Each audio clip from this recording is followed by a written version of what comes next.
আমি আর্ট করব কি করে? আর্ট করতে গেলে তো অনেক দামি দামি মেটেরিয়াল লাগে, কিন্তু আমার কাছে তো এখন অত টাকা নেই। আর সেই প্রশ্নের উত্তর দেব আমি। নমস্কার, আমি সর্বজিৎ দে, আর আমি ছবি আঁকতে ভালোবাসি। অনেকের মনেই হয়তো অনেক সময় এই প্রশ্নটি জেগেছে যে আর্ট মেটেরিয়াল কিন্তু অনেক টাকার প্রয়োজন। আপনি যদি বিগিনার হন আর আর্ট প্র্যাকটিস করতে চান, তাহলে আপনি A4 সাইজের যে প্রিন্টারের পেপার হয়, আপনি তাতেই প্র্যাকটিস করতে পারেন। আপনার কোনো ভালো পেপারের দরকার নেই।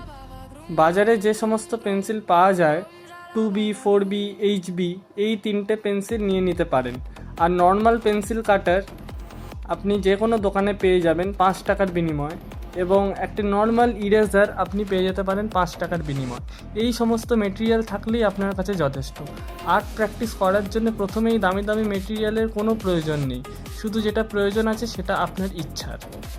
আমার এই ছবির কাজটা খুব বিশেষ কিছু এগোয়নি। আমি জানি না এই ছবিটা আমি হোলির আগে কমপ্লিট করতে পারবো কি না। আমি ভেবেছিলাম এই কাজটা খুব কম ডিটেলে করব, যেহেতু সময় অনেক কম। কিন্তু এখন যখন করছি মনে হচ্ছে একটু ডিটেলে কাজটা করলে ভালো হয়, তাই জন্য আমি ডিটেলে কাজটা করব। আমি আবার কালকে আসবো নতুন একটি ভিডিও নিয়ে, নতুন একটি প্রশ্নের উত্তর খুঁজতে। ততক্ষণের জন্য হর হর মহাদেব।